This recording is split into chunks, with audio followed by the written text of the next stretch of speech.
Ayan, mahinga muna yung mga lagalag oh. Mga taong gala yan. Puro tulak kami. Tulak. Wala talaga, hindi kakayanin. Pinitin siya talaga. Pilitin siya. Pagdating niya patag na yun. Pwede na tayo sumakay yan. Patag na pala yan eh. Baka patag-patagan lang.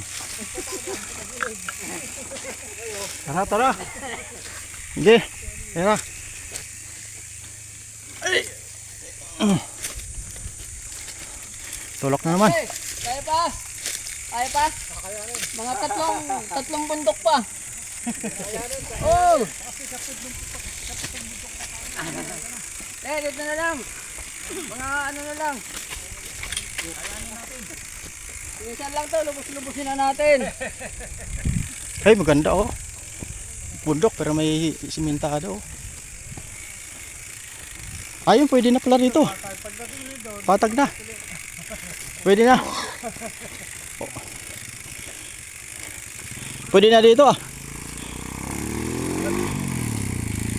Bumaba siya eh. Hindi kakayanin eh. Uhuy. Ganda oh. Pero malapit na. Malapit na. Malayo pa yan. Malayo pa rin. Puro akyat na. Kayat na. Anak ng baka. Ayan oh. Yung mga taong gala.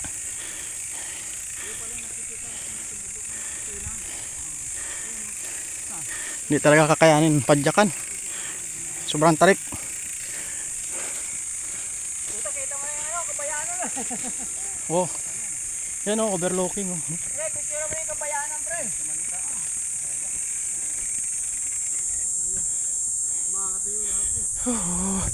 Ay, ganda. Bawi ang paglalakad. Ayan. Oh. Uy, bahay namin oh. Oh, kita na. Ayan, grabe yung mundo ko. Taso. Oh. Anong lugar kaya yon? Ayan oh. Manila.